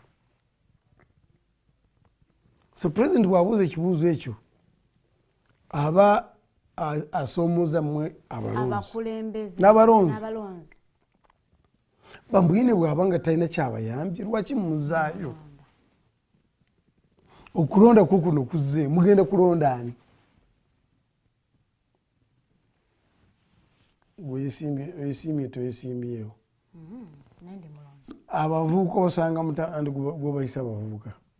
Saawezi biri mu tawuni. Sibayise bavubuka. Saawa biri mu tawuni naffe tuwaliko abavubuka mukulu. In your time, era mwali mugamba nti abavubuka bino byetwala. Fe obuvubuka bwaffe tuwasanga nga muvubuka mu tawuni saawa bbiri ng'ali ku njaga n'omweso ne luddo. Ani aleetedde n'embeera? Kiri kinjogedde demokrasiya n'eddembe ly'obuntu, ddembe lye okukola ddembe ly'obutakola. So President Museveni ayewuunya bamwine bwaba talina kyabayambye mumukkiriza mutya kubeera mu myaka 2-3. Yabaffe mugenda kulonda ennaku zino beesimbyewo. Ketukulabye tukyafudde. Really? Twokyemu. It is because your government you're supporting yaleetera commercialization of politics nti mwaleeta sente ne muziyingiza mu byobufuzi. Naye abalina obuyinza kusinziira ku ssemateeka yaffe be bana balonzi. Badembe abali mu bwavu abatasobola gaana sente. I can tell you abantu bali babiri. Bamwine ono bamwine Muteesa n'okwogera ati n'ebya palamenti abisobola. Naye ekizibu ki masanda gaffe ne talina kaavaako baga tawunzika. Ayogera naye tawunzika. Kati bw'onaayetaaga wunzika lwanaabayiseemu nga talina kyakoledde lwaki oba oyewuunya. Neze ndowooza nti kiri intentional. Gavumenti ye ekyagala kibeerebwa ekityo. Ani alonda? Omulonzi ye Munnayuganda. That normal citizen ali mu. Lwaki olekawo ono bamwine asobola n'olonda bya Mukama ampadde omutwalo. Ani kyakuwadde? It is because munteese mu mbeera nti omutwalo ogwo okugufuna kizibu nnyo. So singa omuntu aba agumpadde. Kikibuuzo kingambye nti mukola ensobi okulowooza nti ffe tutwaleko bavubuka. Ffe gw'ogamba mutwalo funa 10 tutwalo funanga. Naye ng'oli mu kulima oli mu kulunda oli mu kuma mataffaali oli mu kusiba serengenge z'abantu kibayita real hard labor. Ne commissioner ochi nze nyina farms crisis gitulina olwaleero sebutaba na mirimu naye abakozi abatuufu baliwo. Omwana jenga mukozi bwamala kufunako esente n'agula essimu n'agula bugundu buno bw'omumatu n'agulako n'afuna ne data enkeera tamusanga ku mulimu egendedde afunye za betting and it is not true nti olwaleero abantu baavu kusinga luli. No, okirabirawa how many houses are searched now and how many were they then? Nze I could remember mu luka gwaffe kumpi buli nyumba yali ya ssubi kumpi, but you can now look for one and you can't get it. Okuva mbala kutuuka e Kampala kyatwalina ku 4 kati kitwala essaawa 4. All those are not signs of poverty. Mbadde ngamba mukwano gwange producer wa show eno ntuuse nsambya nenema okutambula because of jam naye mubaavu abantu baavu naye jam kati abaavu babeera batya n'emmotoka ng'abantu baavu mmotoka piki ebyonna tebyaliwo. No, so we need to be honest kubeera ab'amazima kuffe gye tuli n'okumanya ntwogera ku ggwanga lyaffe ery'Abannayuganda bonna kyenkanya. Well, ngenda kubanga ntandika okuyitako mu comment section okugyayo ebibuuzo by'abantu ntusobole okubanga show yaffe ngiwunzika bulungi nnyo. Onagamba you say they are gains to protect but the cost of living is high vis-a-vis the standard of living. What plans does your party have to solve this? So there is a cost and standard. Yes, sure. Standard efaananetya eyo? Standard neetaaga nsasule ennyumba y'emitwalo 5 naye ng'embeera y'ennyumba eyo egwana essente zonsabye. Si kunsaba mitwalo 5 naye ng'akayumba kompa ku 5 kaalibadde kasaana mitwalo 10. That is the standard. Abantu basobola okubanga Abaganda balugera nti omuntu wakoma watu wakwata. Ate ayogedde bulungi. I remember when I was appointed RDC. Nali mpangalira mu kitundu bakiyita Kamocha. And I refused to get a loan and buy a vehicle. Nga mpangisa. Era nayibuuzanga landlord nga sinamusasula. Bwe aleeta emmotoka nengipakinga awo namugamba nti sirina ssente. Era n'agenda kugula emmotoka ng'amaze kuzimba. Naye ono omukulu asindise message is very honest. Abavubuka bangi essaawa eno agenda n'alya looni n'agula emmotoka ekutambuliramu ng'apangisa. Ate apangisa awamu apartment. What's your future? But how does that relate with the standard of living vis-a-vis the cost? Anti nkugambye omumpi wakoma wakwata. Era waffe tulina olugero nti enviiri ozisala kusinziira ku nkula y'omutwe. Nze commissioner mbadde nsuubira nti ogenda kututunuuza mu nsonga ezireetedde standard of living okusereba ng'ate cost egenda mu maaso. As long as era omuntu wambulira nti mwavu mubuuza nti obadde tutunda ki. Banange sente zibuze ani akunyaze nti wakoledde omuntu yakusasula. So I don't like lazy people. Oba omuntu n'anyooma omulimu nga talina kyalina. Nze babadde bankozesa nnyo. Sure. And you leave a job and kubanga bakukozesa nnyo. So you mean remaining without working is better than okukozesa ennyo. Really? No. Tuteekwa abantu baffe kubagamba mazima. Exactly. Nti togenda mu spendinga mu kwejalabya nga toyina. By the end of oba ng'oyina, you must spend strategically. Ng'omanyi nti w'ozitadde olwaleero enkya ogenda kufunako nnyingi. Naye n'okwata essente n'oziteeka mu supermarket n'oshoppinga ne zigwawo. N'okwata essente n'oyingira ebbaala. Ffe abasoma economics, the principle in economics, the marginal propensity to consume must be lower than the marginal propensity to save. Yes. Naye omwana ennaku zino ayingira restaurant n'emitwalo egi afuluma nga bamumanja 15. Ng'alidde ne ziyita namu ebira azimazeeko n'alya n'ebbanja ate bwavu lwaki tujjako omwavu. So abasoma economics bagamba nti bw'oba olina emitwalo 2 lyako 15 otereke mu kitundu. Ate kyembi n'ebituyita nti okulya obulungi kwe kulya okubi. Yingira hoteri n'olya ennyama maa n'oteekako ki n'ojja mu diabetes ne heart ne pressure. Toyagala kulya bijanjalo, toyagala kulya binyeebwa. And those are the best foods recommended. So abantu baffe tuteekwa nga tubabulidde mazima nti tosobola kusaasaanya ky'otayina. Ate n'obwoba ng'oyina sente ziteeke w'ogenda kufuna ekinene. Katuddeyokko ku nsonga ya security obadde ogireese nnyo mu mboozi gye tubadde nayo.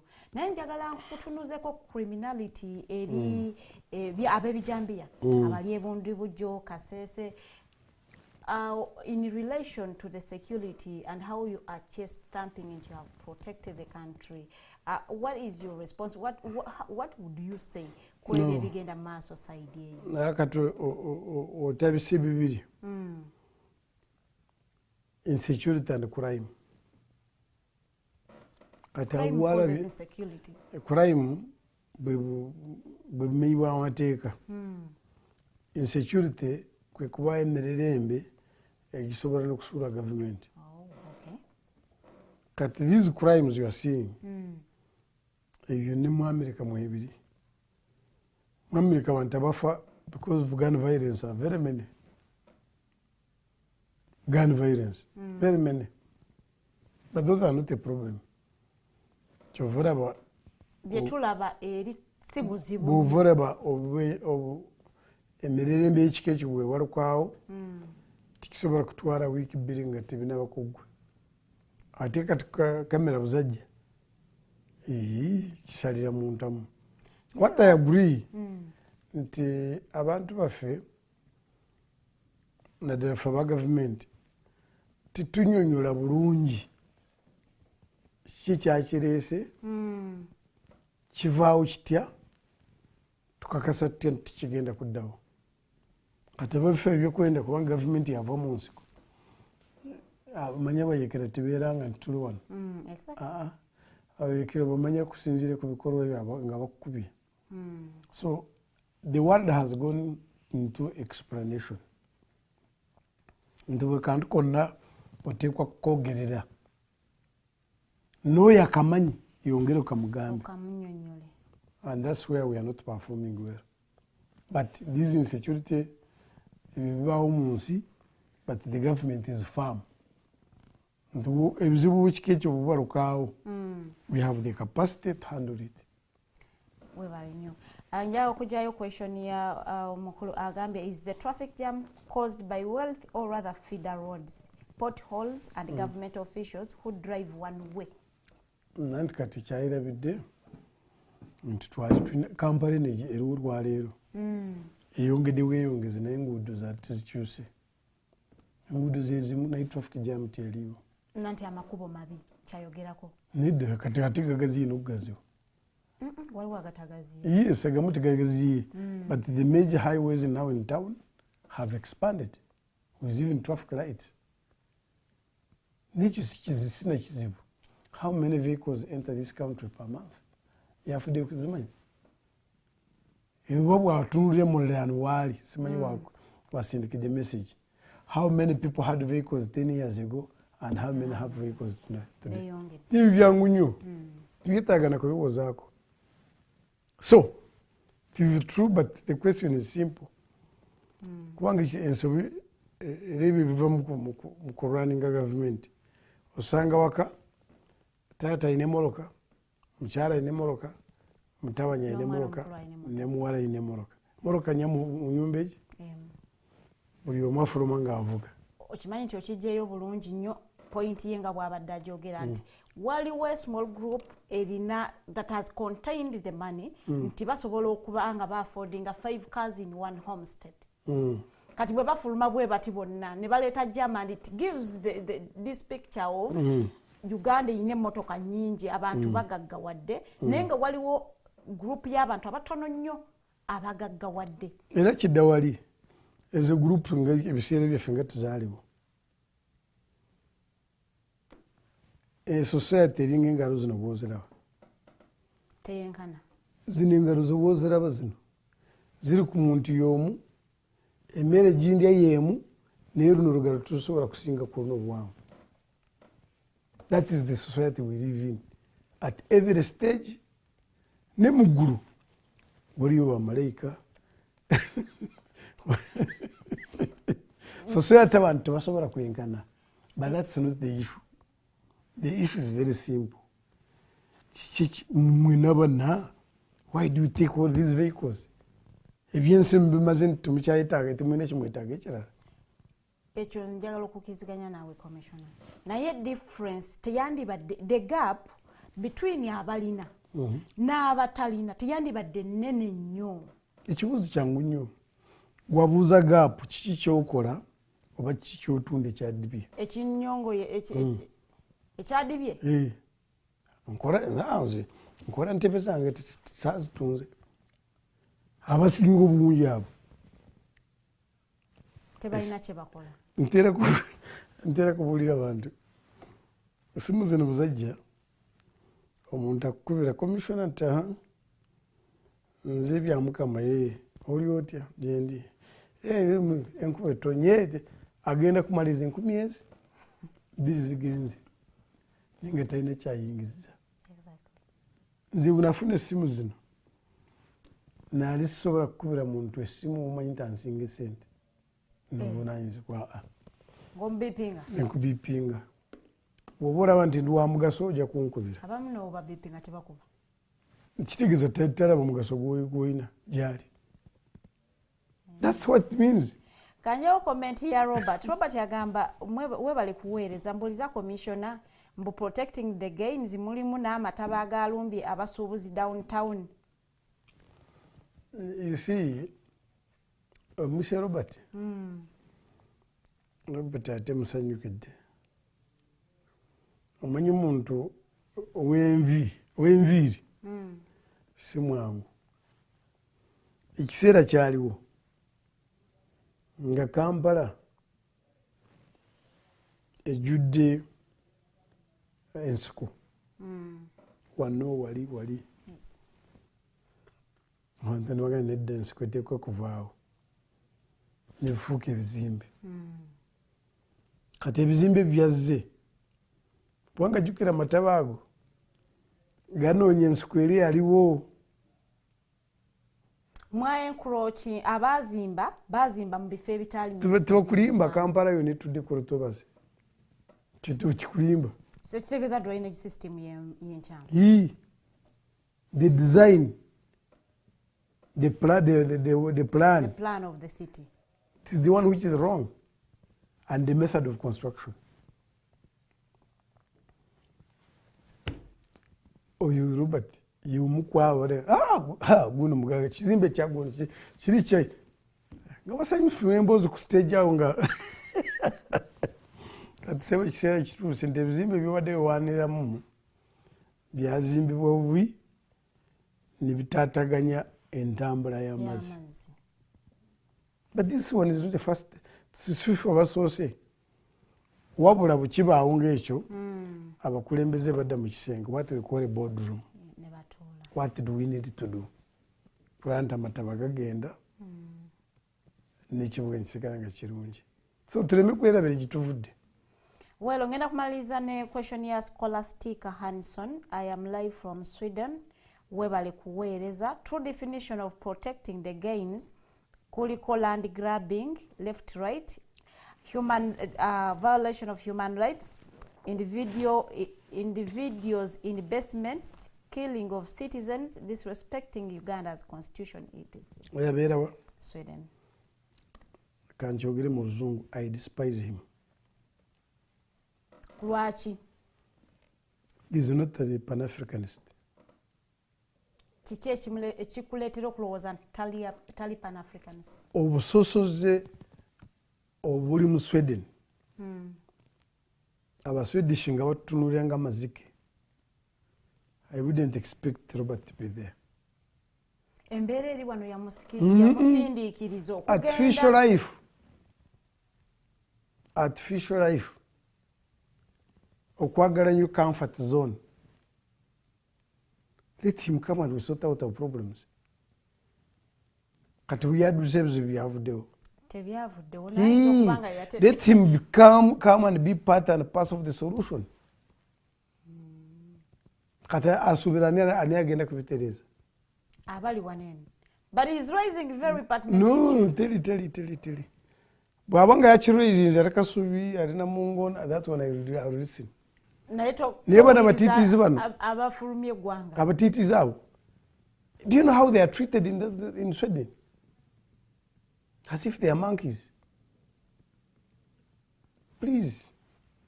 Bw'oba olina omwoyo gw'eggwanga Uganda jangu ebizibu byogererwa tule ku meeza tusale amagezi tubigonjoola tutya.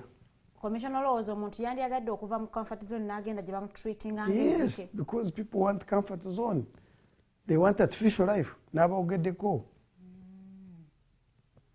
They don't want touch in the soil. Bw'oyita abayivu wattu mu Uganda mwendi. Diguli 3 n'ebirala. Bw'oyita abakulembeze mwendi amwe full commission of government. Naye nga sinaba kujja kutooka wano. Nsooka ninkwata mu busabwente. Please come from Sweden. Komewewa. These are in exile. They are self-exiled. Self-imposed exile. Because they want a comfort zone. Tiwari wagenda kujja ekisubi mu liiso ng'eriryo. Woteekwa kaya nti liiso linuma kuyamba kiveemu. Jangu tutuule tutereeze ebizibu bya Uganda. Ne Sweden gy'oli si birungi. Waaw, tweyanziza nnyo. Abatulabe mbasisomye comment yo naddala abatulabidde ku YouTube ku Facebook akadde kankutte naye nga njagala okubeebaza okubanga mutambudde naffe okuva ali ettandikidde ku ssaawa 2 paka ntugenda okunzikira show yaffe ku ssaawa 4 ez'okumakya olunaku olwaleero. Commissioner agenda kukusaba osiibule abatulabye olunaku lwaleero balekereyo ne message. Abatulaba n'abatuwuliriza abali mu ggwanga n'abali bweru. Njagala kubasaba tulina eggwanga limu baliyita Uganda ly'abana Uganda bonna kyenkanyi. Oba oli mu gavumenti oba tuli mu gavumenti laba nti kyokola kyolowooza kyopulaninga kitambuza Uganda kugijja weeri kugyongera mu maaso n'esi kyekyo kisobola kuleeta emirerembe. Katonda abeere namwe. Weewaawo naawe abeere nawe Commissioner webale kubanga otwegaseeko webale kubanga otutidde akadde nojja n'oyogera. Nze bumumpita nja kujjanga. N'onyonyola bannayuganda theme ya protecting the gains na biki bye muli mu kuprotectinga ate nga mweteekerateekera okubanga ate tugenda mu upper middle income status by 2040. Please, nesiffe twagala bannayuganda bonna tutambulire wamu. Yes, we don't want to leave anybody behind. An all-inclusive economy. When we had the theme leaving no one behind, a lot of us were left behind. No. This time we must all move together.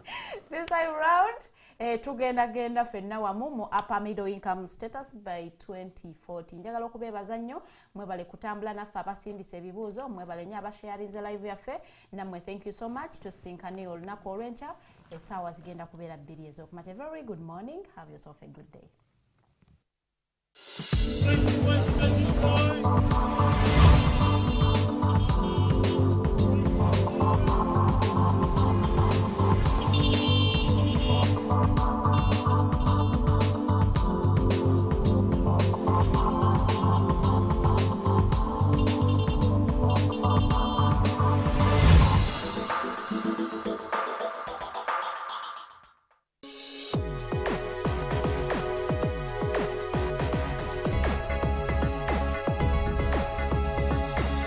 The Alternative Dig Talk.